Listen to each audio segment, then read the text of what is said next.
चाहे नाग पंचमी हो, चाहे श्रावण महीने की शुक्ल पक्ष की, चाहे कृष्ण पक्ष की पंचमी हो, और समझ लो अच्छे से, श्रावण महीने की पंचमी के दिन देवाधिदेव महादेव पर चढ़ाई गई शमी पत्र आस्तिक मुनि का नाम लेकर, कौन से मुनि?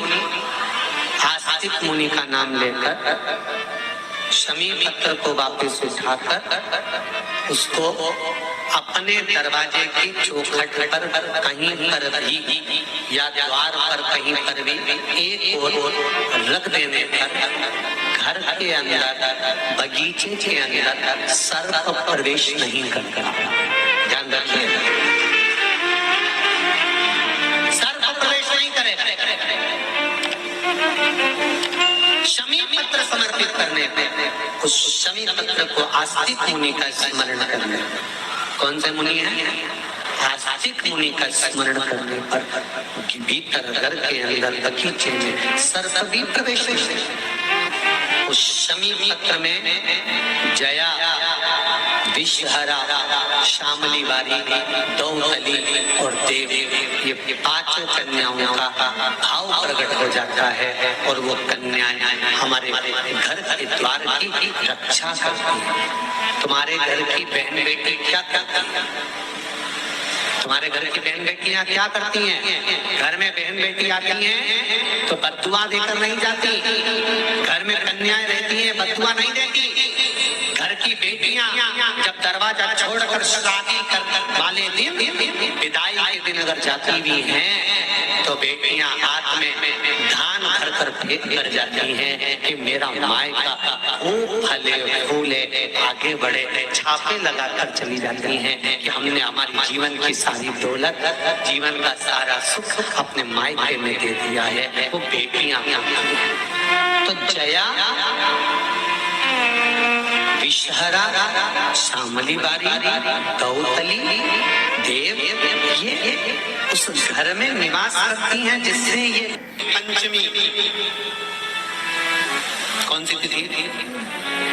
पंचमी, चाहे वो शुक्ल पक्ष की हो, चाहे वो कृष्ण पक्ष की। श्रावण महीने की पंचमी के दिन शंकर भगवान पर जिस परिवार के व्यक्ति का कांवड़ जल हमने बताया है आपको, जरूरी नहीं है कि डंडा बांधकर 2 कावड़ के जल के लोटे लेकर जाओ, आप अपने हाथ में भी 2 पात्र लेकर जा सकते हैं।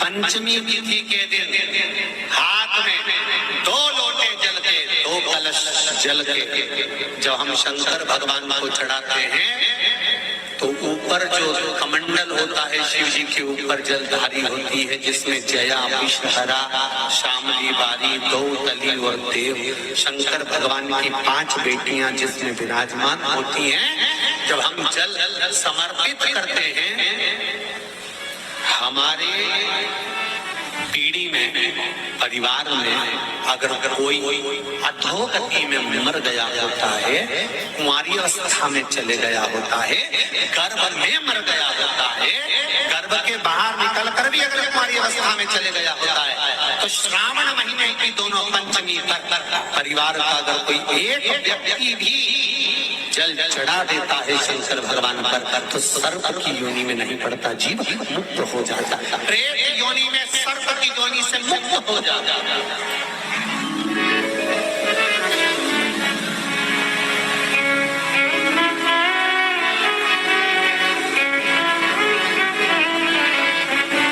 महाराज, हमारे यहाँ सांपों की पूजन कौन से दिन होती, कौन सी तिथि में करते हैं? जम के बोलो जरा। नाग पंचमी। नाग पंचमी का मतलब क्या है? सांपों की पूजन करो। नाग पंचमी का मतलब होता है शंकर जी के मंदिर में जाकर 1 लोटा जल समर्पित कर दो। उसका कारण क्या है कि हमारे परिवार में, हमारे कुटुंब में,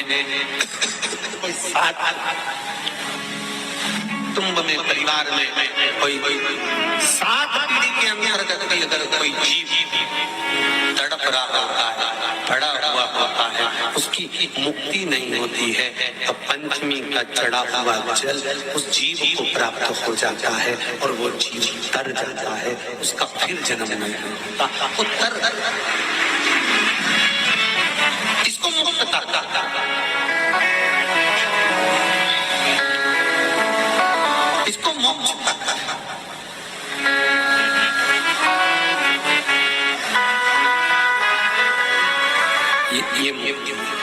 ये मोक्ष इसी से कहेंगे कि ये मुक्तता।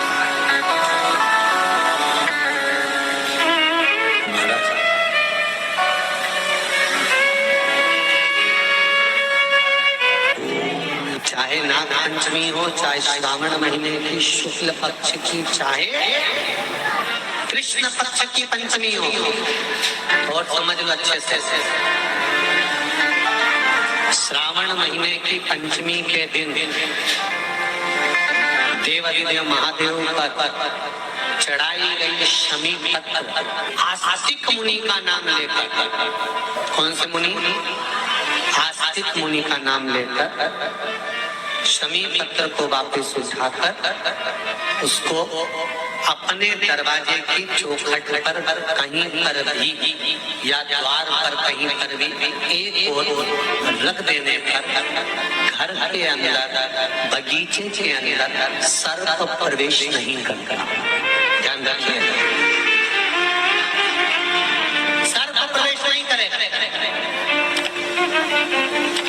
शमी पत्र समर्पित करने पे उस शमी पत्र को आस्तिक मुनि का स्मरण करने, कौन से मुनि है? आस्तिक मुनि का स्मरण करने पर भीतर घर के अंदर बगीचे में सर्प भी प्रवेश नहीं। उस शमी पत्र में जया, विषहरा, शामली वारी, दौतली और देव, ये पांचों कन्याओं का भाव प्रकट हो जाता है और वो कन्याएं हमारे घर के द्वार की रक्षा करती हैं। तुम्हारे घर की बहन बेटी क्या करती है? तुम्हारे घर की बहन बेटियां क्या करती हैं? घर में बहन बेटी आती हैं तो बदुआ देकर नहीं जाती, घर में कन्याएं रहती हैं बदुआ नहीं देती।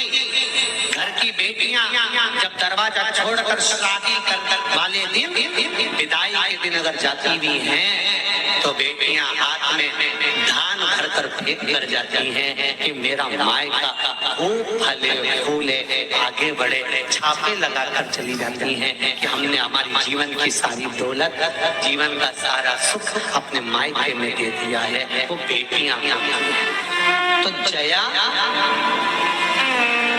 विषहरा, शामली बारी, दौतली, देव, ये उस घर में निवास करती हैं जिससे भगवान की जिंदगी किसने संवारी?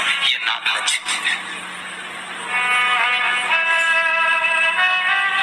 वासुकी नाग बड़े, शेषनाग छोटे, और शेषनाग की जिंदगी अगर कोई संवारने वाली है तो ये नागलक्ष्मी। ये नागलक्ष्मी जीवन संवार, नागलक्ष्मी शिव जी की आराधना में लगी, शंकर के अनुमोदन में, शिव की भक्ति में दिन रात लगी रहती, दिन रात।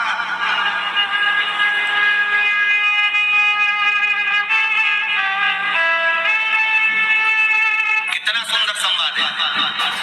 पान की बेल में, पान जानते हो, तांबुल जो खाने वाला पान होता है, पान की बेल में चारों तरफ से बेल लगाकर नागलक्ष्मी उसमें बैठ कर शिव की आराधना करता था।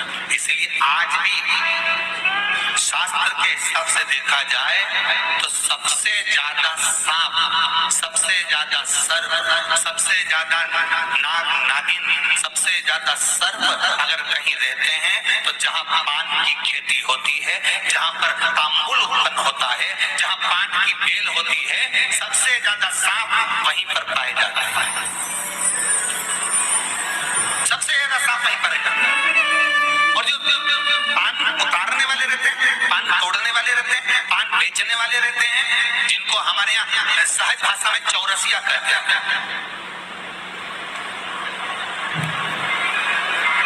इनका एक विधान रहता है कि सांप पान के उस बेल में चारों तरफ रमे रहते हैं, पान की बेल में सांप के बच्चे चारों तरफ भ्रमण करते रहते हैं, और चौरसिया पान उतारने वाला, बेल में से पान तोड़ने वाला सांप के बच्चों को उठाकर, सांप को उठाकर उधर रख देता है और पत्ते तोड़ लेता है, पत्ते तोड़ लेता है। उसको सर्प नहीं डसते। क्यों? क्योंकि यहाँ पर वर है इन चौरसियाओं को। कई चौरसिया लोग सोचे होंगे कि हम नाग की पूजन करते हैं, हम सर्प की पूजन करते हैं, नाग पंचमी पे हम सर्प का स्मरण करते हैं, हमारे कुल देवता के रूप में हम सर्प पूजते हैं। पर कभी चौरसिया ने विचार करा कि आखिर तुम्हें कौन सा वर प्राप्त हुआ कि तुम्हें सर्प नहीं डसेगा? तुम्हें कौन सा वर प्राप्त हुआ कि सांप तुम्हें नहीं काटेगा? पान उतारते समय, पान तोड़ते समय, पान को ले जाते समय सर्प तुम्हें डस नहीं करेगा। क्योंकि जिस समय पर नाग लक्ष्मी भगवान शिव की आराधना करती है पान की बेल के पास में, उस समय पर एक सहज भाव में, एक ग्रामीण, एक सहजता उस नागिन को आते हुए देखता था, नाग लक्ष्मी को आते हुए देखता था। जो नागिन कभी तो सुंदर स्त्री का रूप, लक्ष्मी जैसा रूप बना लेती है, और कभी नाग का रूप बना लेती है। बड़ा विचित्र उसको लगता था, और वो एकांत में बैठा, इसने आकर देखा कि नाग लक्ष्मी सेवा में लीन रहती, किसी जीव को वहां आने नहीं देता। शास्त्र तो यहाँ तक कहता है कि जब नाग लक्ष्मी पूजन करती थी तो कहा, पूछा गया ये कोई जीव इसके पास में ना आए तो इसको बचाता था वो। एक दिन नाग लक्ष्मी जब बड़ी हो गई, देख लिया उसने इस ग्रामीण को, इस मानव को जब देखा जो चारों तरफ से किसी ना किसी रूप में नाग लक्ष्मी को रसला कर देता है, प्रदान करता रहता है, कुछ ना कुछ तत्व देता रहता है। कितना सुंदर संवाद है महाराज। नाग लक्ष्मी जब पूजन करने शंकर जी की बैठती थी तो ये जो हमारे हिंदू धर्म में एक ऐसा भाव करते हैं, शंकर जी के अभिषेक में गन्ने का रस, अनार का रस, मौसम्बी का रस, ये जो अभिषेक कराते हैं ना ब्राह्मण जन, तो ये कहते हैं ये रस चढ़ाइए, इस रस से भगवान का अभिषेक करना है, गन्ने का रस से, इस रस से शिव का अभिषेक करना।